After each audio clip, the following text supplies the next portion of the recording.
My name is Bob Liff, and this is the CUNY Forum, a town meeting that brings prominent New Yorkers together with faculty and students of the Edward T. Rogowski Internship Program in Government and Public Affairs. Zoran Mamdani's win in the Democratic mayoral primary was a seismic political earthquake for New York City and the nation, placing the Assembly member and Democratic Socialist of America member within reach of becoming chief executive of the nation's largest and most important city. With a month to go before Election Day, Mamdani is riding a wave of excitement with a laser-like focus on affordability in a city where, in the words of past candidate Jimmy McMillan, the rent is too damn high. And at 33 years old, Mamdani would be the youngest mayor since, are you ready? John Perroy Mitchell, elected 112 years ago. I would argue his appeal to generational change was in many ways just as compelling in a city where at long last people my age would finally yield power, and maybe voters can find somebody else to blame.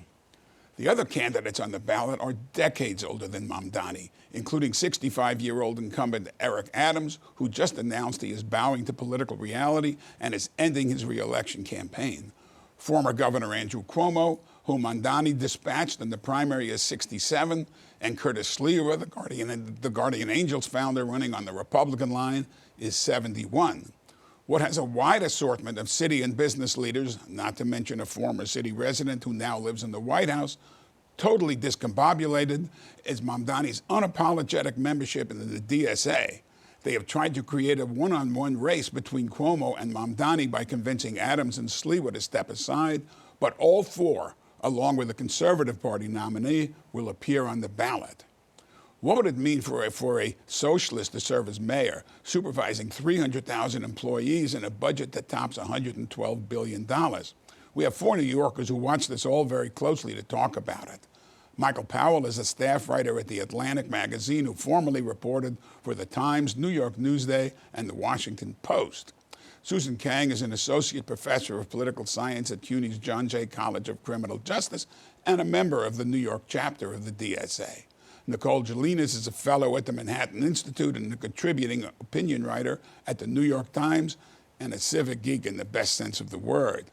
Ben Max is program director at New York Law School's Center for New York City and State Law and host of the Max Politics podcast. Michael, you wrote a story in The Atlantic as kind of the genesis of this show. And you've been wrestling with what to make of Mamdani. I mean, we've been covering politics for an awful long time in this city. You were concerned, as I was concerned, whether he would trim his sails as he became a potential mayor as opposed to kind of an outside activist. Has he been trimming his sails? Or is he, General Jack the Ripper in Dr. Strangelove? Is he a threat to our precious bodily fluids? I don't see him as a threat to our precious bodily fluids.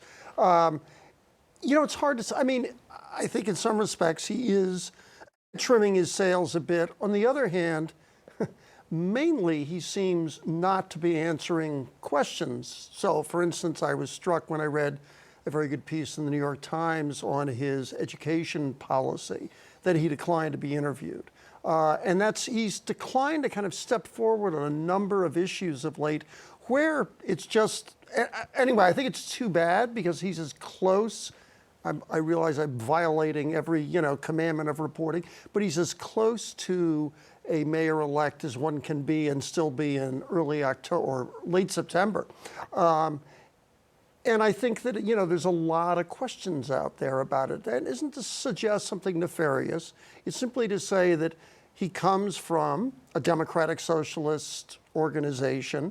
He has put out a number of issues, say 3-4 years ago, up to the present day, and he's been very careful about how he answers questions now. I think on police, that is one example of where he's trimmed his sails. I mean, he essentially all but apologized, right, for an early tweet. About that's an old term, but right. Yes, about defunding the police. So anyway, that's where I see things right now. Nicole, you've written with a degree of skepticism about how realistic some of those proposals Michael's been referring to. I mean, you wrote a piece in the Times about free buses and how can he really do it. Can he, economics in a city that's facing a fiscal crisis always, and especially now coming out of Washington, freezing rents. Is he realistic? Is he trimming his sails? The risk that he faces, should he be elected 5 weeks from today, is that he risks disappointing his supporters, and that, much like Trump, he has run a simplistic campaign, and he wants to make the city affordable by decree, essentially. So one big plank is decree a rent freeze for the nearly 1 million rent-regulated apartments, close to a third of the city's housing stock. He can do that. He would control a majority of the appointees on the Rent Guidelines Board. But that doesn't stop the costs that property owners face of continually going up. Higher costs for energy, higher costs for insurance, higher costs for water. So that's just a squeeze that will make itself known at some point. Although the property tax reform might lower some of the impact on those same landlords. Well, that's a long time coming. Maybe do the property tax reform, and then share those savings with the tenants who indirectly pay some of these costs. But another issue of decree is city-run grocery stores. This is another place where he's very vague on the details.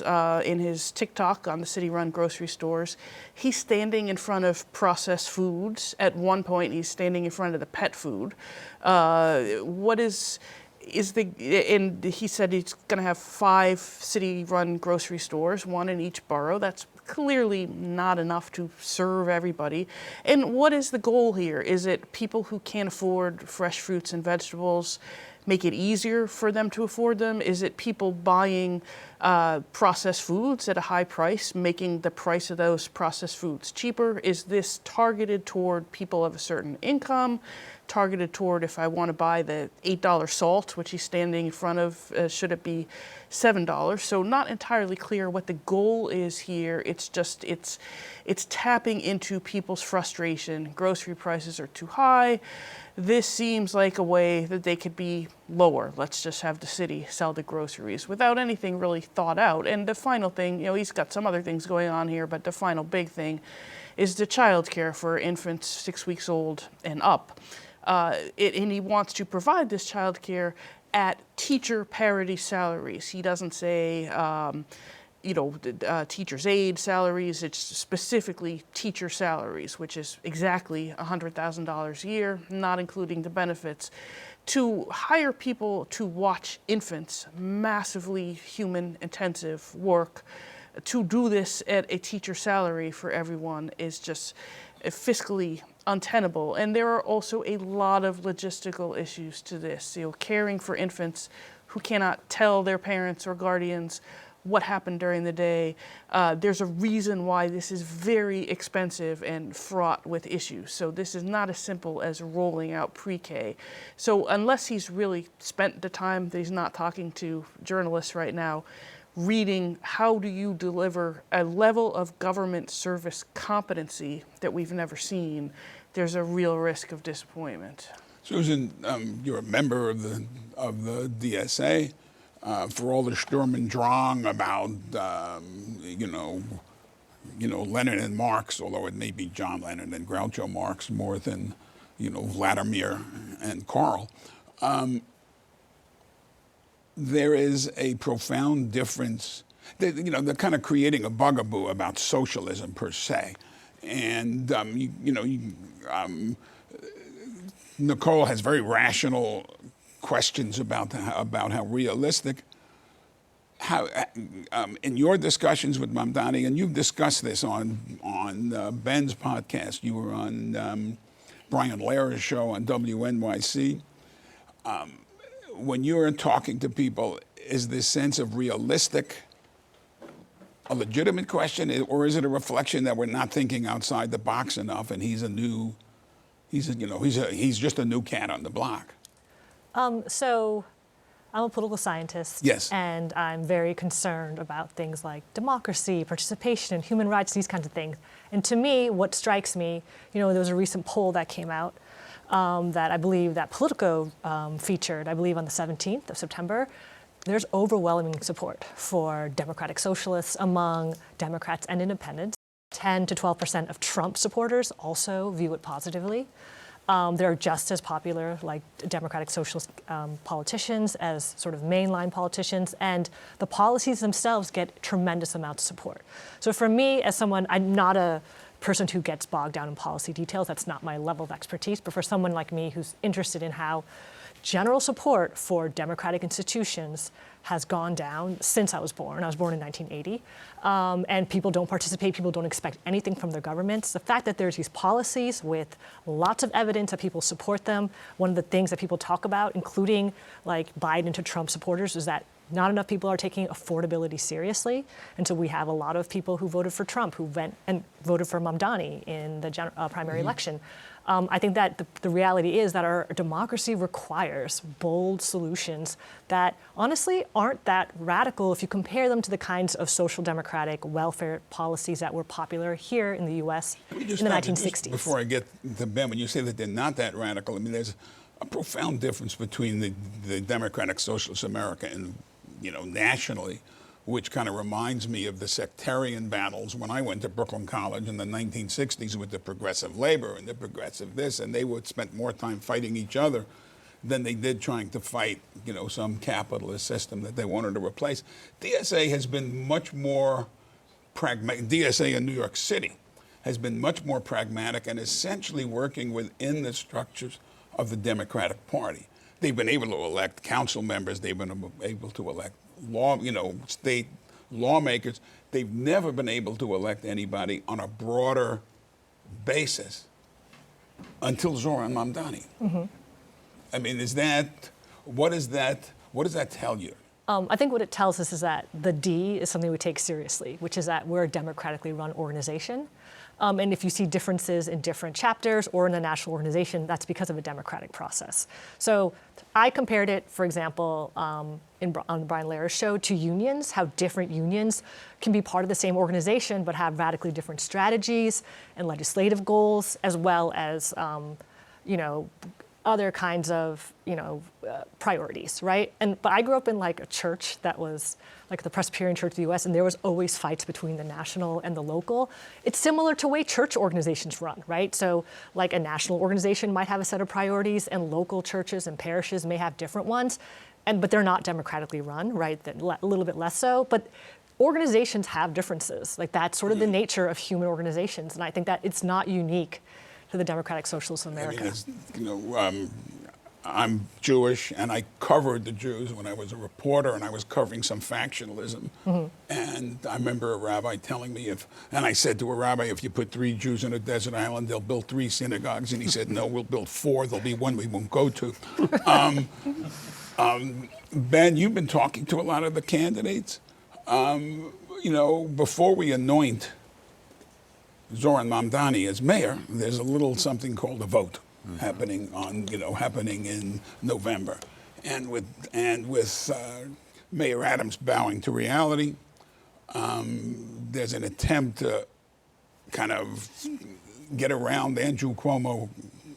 God knows what the situation is with Curtis Sliwa, and Cuomo, who has not really put forth why he wants to be mayor, other than I want to stop Zoran Mamdani from being mayor, has also plugged into a lot of identity politics issues with Jewish voters, with black voters.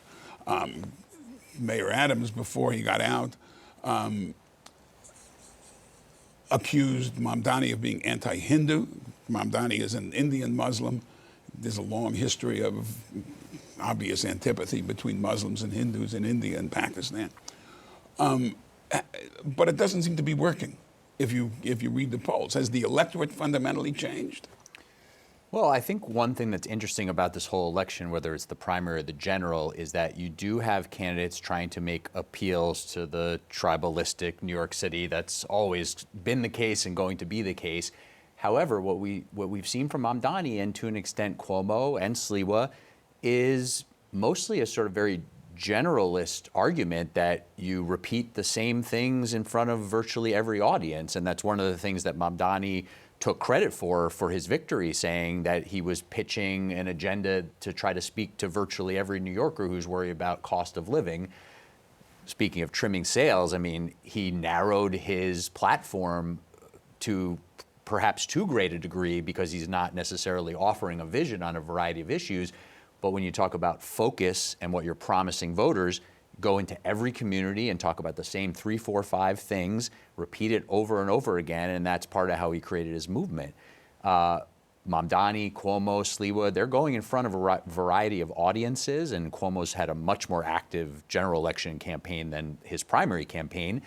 But as much as he might be tailoring some of the message, he's also running on a few just very sort of broad planks where he's arguing, you have to put me in charge because I've done it before and this other guy is too dangerous, right? But I don't see it as that tribalistic of an election this time around. Even if these candidates will have their coalitions, it's more generational, right? Than I agree anything with that. across demographics. You know, one of the indications of that is the level of support among Jews for Mamdani, the level of support for Mamdani among black voters, and we'll see where that shifts now that Adams is out. But you know, dealing with this trim the sales argument, and anybody jump in on this. Mamdani has met with police officers. He has met extensive meetings with the Partnership for New York, with business leaders. You see business leaders saying, we think we can work with him. There's a nervousness about it. Yeah, we don't want to overstate that. I know, we don't want to overstate it. There's a lot of antipathy, maybe very unfairly, but it's not kumbaya. But there's also, Maybe to his credit. well, they're also very realistic and anticipating that they're going to be facing a Mamdani, even meeting with police officers and stepping away and making the point that when people say, but the DSA platform is this, he says, that's not, my platform is on my website. My platform is not necessarily everything that the DSA says. So, I think there's a maturing going on, realizing that it's one thing to lead a movement, it's another thing to lead a government. So I don't know who wants to. Well, there's a maturing, there's a moderating, and there's is there a moderating? Well, I think there is. Well, again, this is to the point of trimming sales. This is the recognition coming into this campaign that he couldn't run on all the stuff he's pushed for before as an assembly member, right? That it wouldn't be palatable to even a Democratic primary electorate. So he went with the platform he went with. I don't want to dominate, but that's already happened to a significant degree. I mean, to me, I think that he has a very interesting strategy where he has his platform and he also has his values that he has stood for, right? So, for example, he has, a very unwavering support for like the LGBT community, right? But his strategy has been, in the messaging I've seen, that everyone is welcome to my coalition, to my table, even if we have disagreements. And you can see that, for example, so John Liu, who is someone he co-sponsored a bill with, and he's a state senator from Flushing who represents a significant Jewish community. When John Liu endorsed him before the primary, he said, look, we don't agree on certain things, but we agree on the fundamentals of his campaign, which is why I'm endorsing him. And this is something that I think is smart politics, right? If you want to build a broad coalition, you say, we're looking for agreement on these things. We may not agree on everything, but I'm looking to work and to build and to have conversations with everyone. Right. And I think I don't necessarily consider that moderation. I think that's just smart politics, the opposite of factionalism, right? It's an attempt to create connections where connections can be made. And that's what he's trying to do with the business community, right? So, if any people want to say, oh, well, he's like some kind of Marxist, he didn't say, see you at the work camps. He said, can we sit together at a table, right? Because to show that he's serious about governing a broad coalition. I agree with that. I just think, he's made efforts. I just think we're in cloud cuckoo land if we persuade ourselves that particularly the financial community is, just fine with this. There's a lot of angst and anxiety. Again, this is not an attack on Zoran. It's just simply to say, that's a reality out there. And that's one of the challenges he's going to have as mayor. That's not surprising. But the way he's approached that outreach has been Yeah. sort of remarkable, and you have people coming out of some of those meetings saying, well, maybe we can work with him some, which is different than him stridently saying, I won the Democratic primary and you're all coming along for the ride. I mean, it's a different approach. To some extent, in the first 4 months of next year, or the first 3 months, he will continue to be campaigning, in that a lot of what he wants, he needs the state legislature and the governor to approve. He's asked for a $9 billion state tax hike on the city, both business and high-income people. So he'll be out there trying to carry through the momentum of this election in keeping together this coalition as a campaign.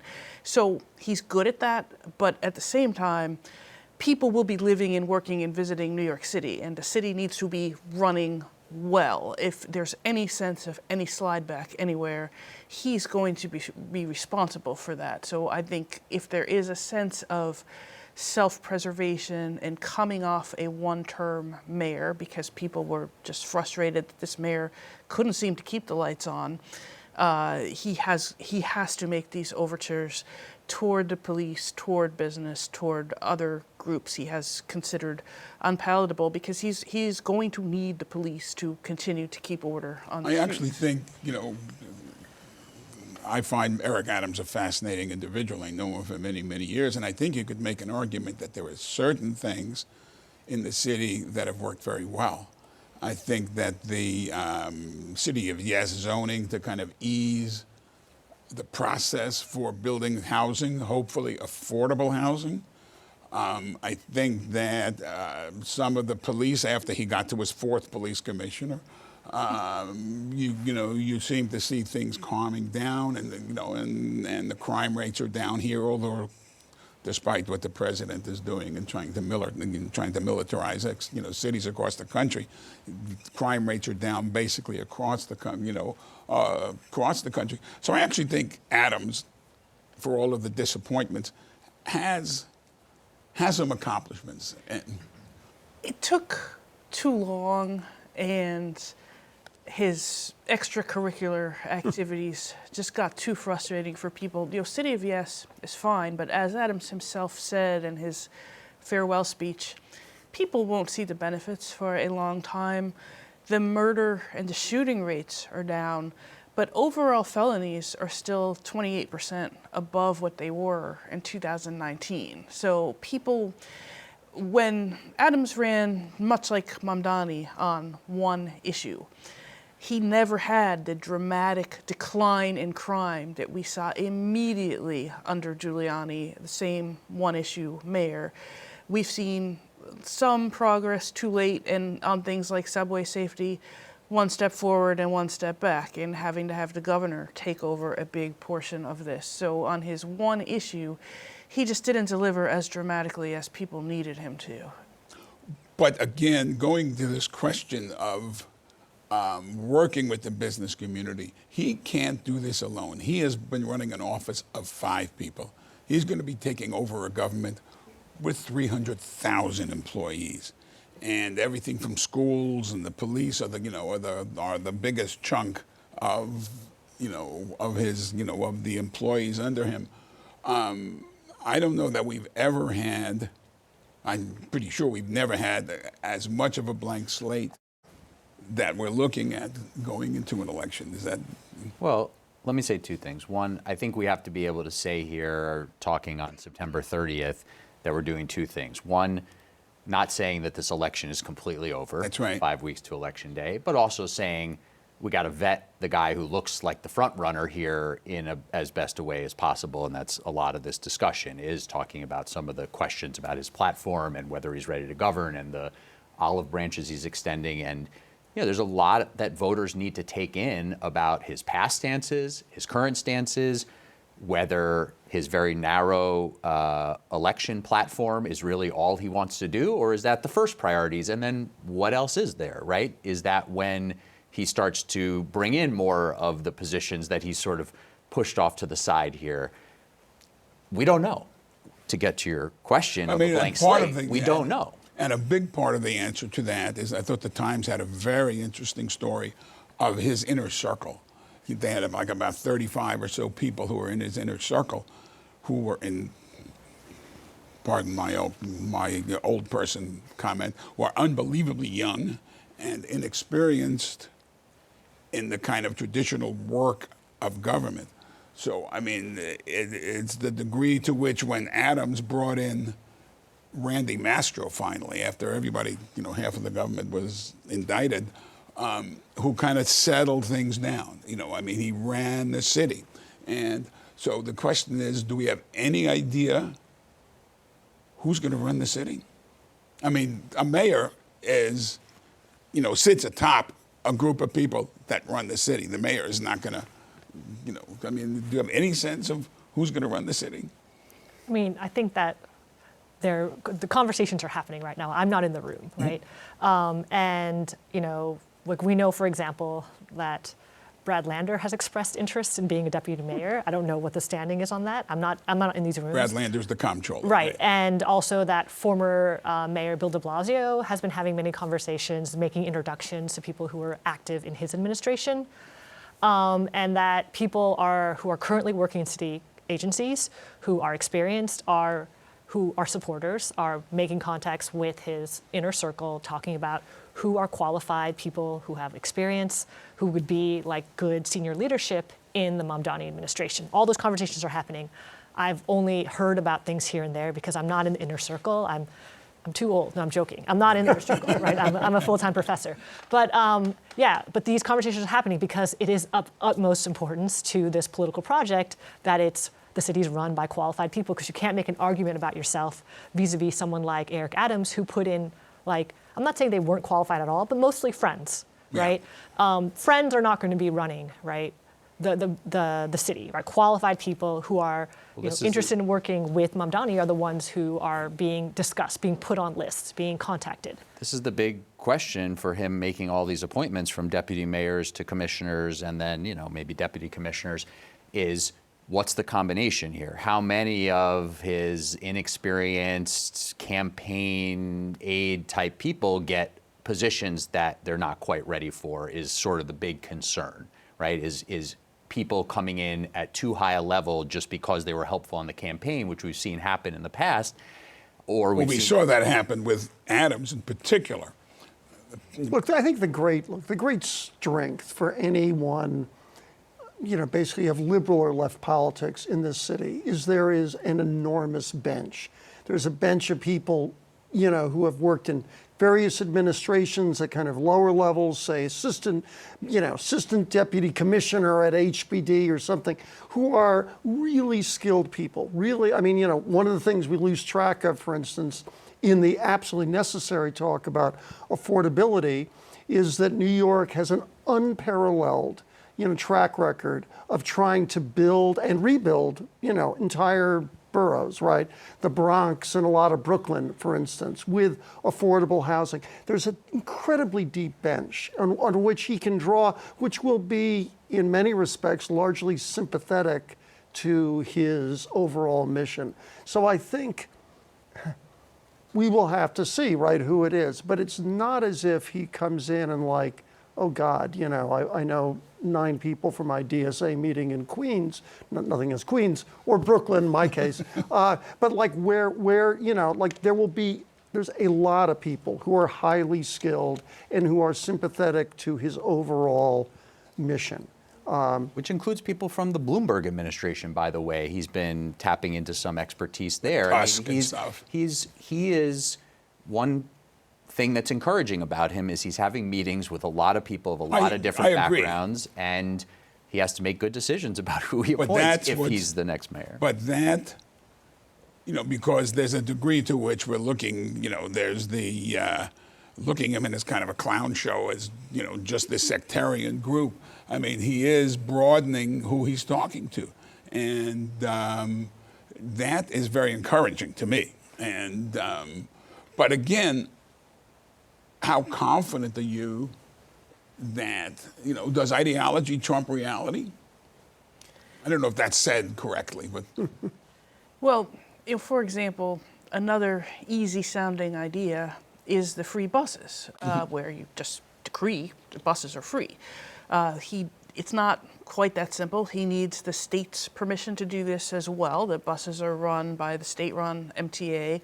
This would have to be something that the governor would agree to. Would she? It depends if she's concerned next year about her own primary challenge to the left, or if she's more concerned about a general election challenge more to the center or right, and that remains to be seen.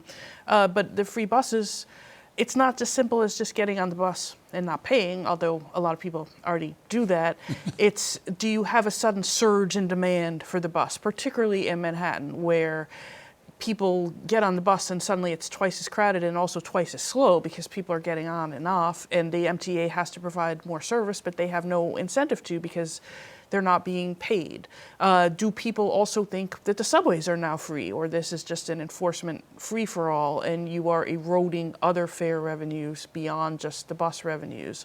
Will the express buses be free? Because that's going to be a real political issue for the governor. To give something to New York City, she is also going to seem to have to give something to Staten Island, to Queens, to Long Island even. That will be paid for by city taxpayers. And is there going to be an issue with people getting on the bus and riding around all day on a cold day or on a rainy day because they have nowhere else to go?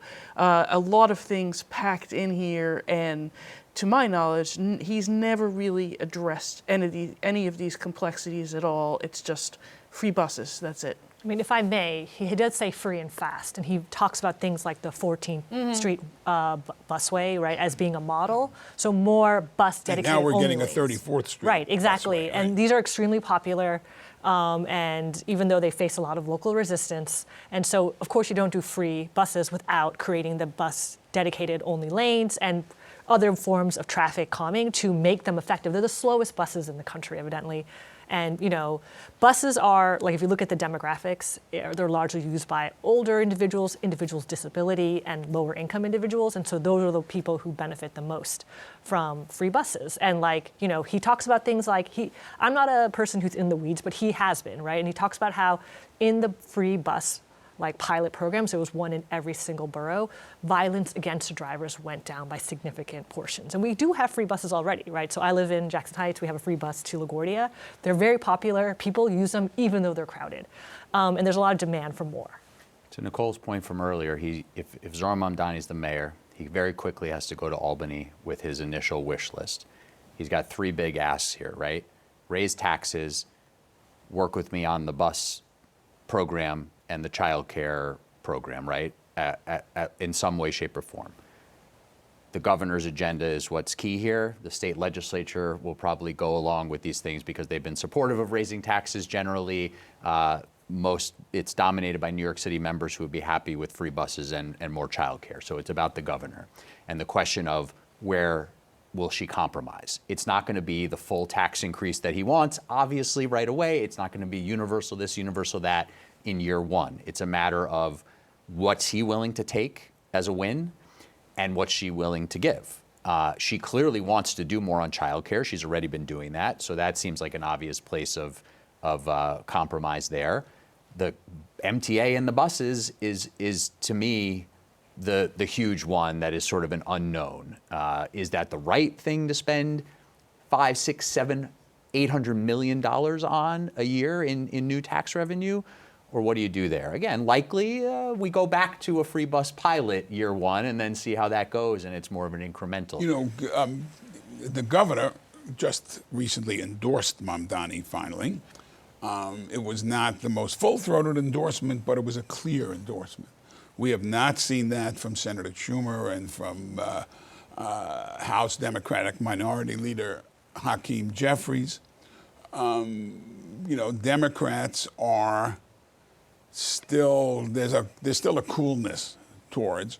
But you also have this, with all due respect to those of us looking at the state, you do have the behemoth in Washington, D.C., who is going to war economically and apparently physically against cities like New York. And there's an argument that Trump wants Mamdani because he's a wonderful whipping boy if he can blame the entire Democratic Party. So I mean, we're obviously dependent on Washington, even though we send far more money to Washington than they ever sent back. We're still dependent on that money coming back. Yeah, I think, obviously it's bad for New York, so I don't want to underplay cutting federal grants by tens of billions of dollars is very bad for a lot of people and has real world implications. But politically for Mamdani, it can be good for Mamdani to shift any discussion of local budget deficits, local cutbacks, his ability or inability to manage in his few months. If it looks like the president is just out to get him and the president is just putting, blockade after blockade in his way, that will gain him a lot of sympathy, including from people who may not have voted for him. So that, not that Trump cares, but it could backfire on Trump. Does that matter at all politically in New York City? Probably not, but I do think Mamdani gains a little bit of goodwill if it seems like the president just wants him to fail and is actively ensuring that he fails. Tell us your name and your campus, please. Sure. Dan Flamheft. I'm from the CUNY School of Labor and Urban Studies. I'm a graduate candidate in urban studies. Yeah. Quick question for the whole panel. Do you think there are many people who reside within the 5 boroughs who equate socialism with communism, and why or why not? I'm sure that they do. I mean, you're a resident socialist. You can answer that question. Yes, I think there's probably a generational gap, which I think the members of this panel have talked about. If it's probably more likely if you're over the age of 45, right? It's probably more likely if you're from a country, maybe if you're from a country that had what we would commonly call a communist dictator.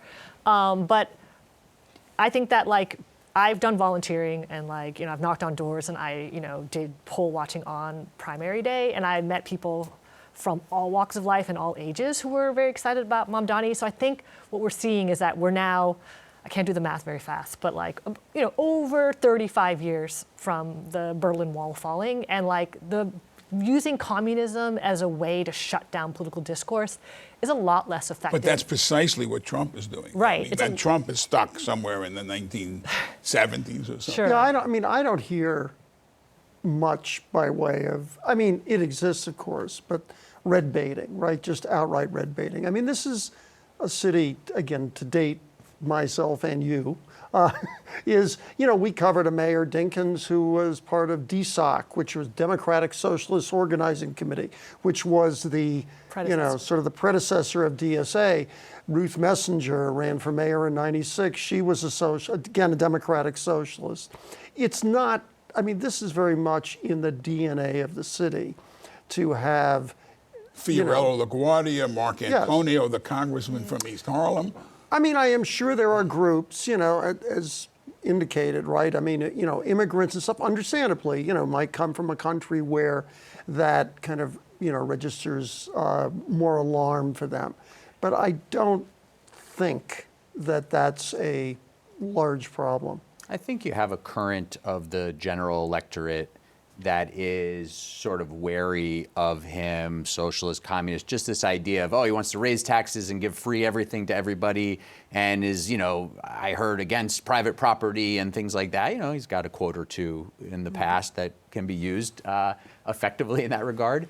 So I think there's a current of that. And again, the general electorate in New York City is not a Democratic primary electorate. It's still heavily, heavily Democratic, but you've got a group of Republicans, you've got independents who are sort of all over the map. But you have certainly some conservative Democrats and moderate Democrats. So, it's a reason Mamdani in the polling we've seen is sort of stuck at 45%, good place to be in a split field. But there's people skeptical of him. And I think a lot of it has to do with that current of higher taxes, free everything, socialism that is making people skeptical. Also, look at it. Not sorry to interrupt, but I remember looking at a couple of his videos from 2022 and 23. Now that is not ancient history, even if you're 33 years old, right? That's he is a public official at that point, and he talks about in one very openly says, "Look, we are cadre." His word.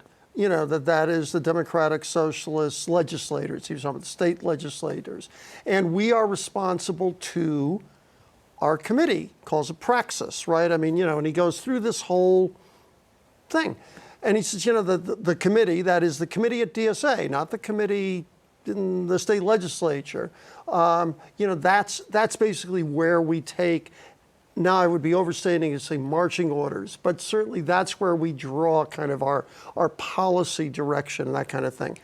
This is not to argue, that this is darkness at noon or anything like that, but there are legitimate reasons to ask him, okay, how have your views changed from 2022 when you were an elected official to now? To what extent, if you're looking to set tax policy, do you go back to the DSA and talk with them about it? Do you talk about it with the state, with your city council? I mean, again, one does not need to engage in kind of this, hand-wringing to say, no, there's like really fair questions to ask about how, kind of your sort of democratic socialist that you are. And he's, always been extremely insistent that he is a democratic socialist. It's somewhat different actually than say Alexandria Ocasio-Cortez, who takes the DSA, but she operates in a different liminal space. Anyway,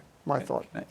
I think the bigger problem for the people who would like Mamdani not to win is the failure to define capitalism that, somewhat of a generalization, but many of Mamdani's voters, even ones who are not so young, they have seen 20 years of capitalism, meaning bailouts for banks and free market rules for me if I lose my job and I lose my apartment, but not free market rules for thee. I mean, is capitalism Trump doing deals with foreign governments and his family taking Private, right. Right, and this is, capitalism is supposed to be Privatizing the pain, socializing the risk. Exactly. Right. This is supposed to be free market competition within certain government, regulatory, and rule of law guardrails, coupled with a broad safety net. But the people who would not want to see socialism take over, they failed to protect the definition and the reality of capitalism. So the argument of don't go with socialists, go with the capitalists, it is not clear to a lot of people what that would mean. Does going with the capitalists mean going with Trump and sort of crony oligarchical capitalism, or George W. Bush and bailing out the banks? I mean, what exactly is this? As Susan got at, the platform is popular. It's popular even across some ideological lines, right? There's a lot of the sort of affordability is agenda. something that affects everybody. I think part of the failure of the non-Mamdanis, especially Andrew Cuomo, primary and general, is like, what do you really want to do as mayor? This guy's supposed to be the infrastructure guy. He hasn't named an infrastructure project he wants to do if he's elected. I mean, there's just a total lack of vision from the opposition. But I would argue that Andrew Cuomo's best argument is his heavy-handedness. I'm choosing my words carefully. His heavy-handedness, and he can make an argument that's because of that heavy-handedness that we have a new LaGuardia. That because of that he's heavy-handedness, making that argument, but he's not saying what's the but next it's not breaking LaGuardia. through because Mamdani is, sucking up all the media oxygen because he's so new and he's so unusual. And two, a lot of what Cuomo is running on is like on bail reform, on things he signed as governor. He's running against a lot of the things that he actually signed as governor. I really appreciate what you said, Nicole. I think that's why you see the big under 45 split. So if you graduated, I graduated college in 2002, so I'm like just a little bit, I'm not under 45, right? But the thing is that I graduated into the dot-com bubble, right? So people lost their job offers, right? And then a few years later, we had like a world historic financial crisis caused by this overheated economy and the real estate market. And so all these millennials graduate into this reality with their degrees and their message from their boomer parents that just do well in school. And even when they've hit material markers of success, like buying homes or reaching six-figure salaries, their politics do not shift, right? So there's this early moment of political socialization for a group of younger voters. And to them, capitalism fails. It doesn't matter who you are, even if you're personally doing well. There's too many people suffering. And I would say that I'm like the youngest part of a cohort in which capitalism looked good, right? Like Eastern Europe was on the horizon. There were ways to make your fortune. You could go to China, right? But the point was that capitalism was expansive and free trade was going to lift all boats, and nobody says that anymore. So what does Andrew Cuomo have to offer that's positive, right? He can say, here's what I did do, and here's what I'm not. And I think that what Mamdani's doing, that's sort of very appealing, not just to young people, but to a broad segment of like different communities, is that he's offering a politics in which we're not just starting off the bat by not trusting each other, being afraid of people on the subway, but we're having more of like this positive idea that New York can be like a place that we're proud to be from. And, you know, Cuomo doesn't even live here. He can say what he wants, but I see no evidence of him living here. But it's also the case that, you know, the nature of the attacks on Mamdani, in particular, relating to Israel and the degree to which there's this, something I don't accept, there's this conflation of Israel and Zionism totally with being Jewish. And, you know, I remember when Ruth Messenger endorsed Mamdani, and she ran the American Jewish World Service for decades, which is a progressive, you know, world, you know, help people around the world. She said, I'm not endorsing him for ambassador to Israel. You know, I'm endorsing him to be mayor of New York. So I do think that the kind of affordability crisis you've talked about, has kind of drowned, and the generational change has kind of drummed a lot of those issues that early on seemed overwhelming. It's kind of drummed them into the background. Can I come back to something Michael said before about sort of, again, stress testing a little deeper some of the Mamdani vision? I think one of the key points here will be around the rent freeze. Mm-hmm. We're seeing so many of these buildings that are largely rent-stabilized apartments in serious financial distress because of the rent laws that were passed in 2019, which, by the way, Bill de Blasio recently said should be revisited because they aren't allowing landlords to make enough repairs and sort of recoup some of that investment. Now, what's going to happen under Mayor Mamdani if he institutes a rent freeze multiple years and we just see the value of these buildings continue to drop, landlords not making repairs to apartments when tenants die in them or move out after very long tenancies? He, I think, wants to backfill some of this stuff with subsidy programs, and you're just sort of layering more and more government action and subsidy on top of a situation that probably needs a different rethink. So I think that level of discussion is mostly not happening in this campaign, but I think is where, as we're discussing here, there's another month or so to sort of get under the hood a little bit more about what's the practicality of some of the things that are the marquee things he says he's going to do as mayor. But if you'll do that, right? I mean, two things, I think. One is to criticize my own class, professional class. I think reporters have done a poor job recently pushing him to define some of this. It's not just, you know, this isn't just like, I mean, it's great that he's speaking to young people. It's great that he's speaking to affordability, giant crisis in this city. But his housing plan, for instance, would require a doubling of the debt ceiling. Ain't going to happen, just won't happen. So how do you do it? How do you build all this affordable housing using, you know, the highest paid sort of union labor, which is not done, by the way, almost at all with nonprofit housing, right? How do you do that? What do you do about the fact, and as you very aptly say, like up in the Bronx, there's now apartment buildings that are selling for apartment buildings that are on the market for like $3,000 and $4,000 because they simply don't pencil out. this isn't to argue, oh, well, therefore he should do, 5%, rent increases. It's just to say, like, if you're going to come forward as a fresh face, great. But now let's talk about, like, how do you do that? How do you get from this wonderful kind of gauzy reality, Because of no, but just saying, and then, I had the same problem when I did a piece for The Atlantic on his housing program. I called, I wrote, I said, look, I just want somebody to walk me through. And I talked to very liberal housing people. But, again, that wonderful kind of technocratic elite that you have in New York. Folks have spent their entire life, elite in the sense of elite at what they're doing, right? Not their wages. And they just didn't see how it worked. But you want to be mayor.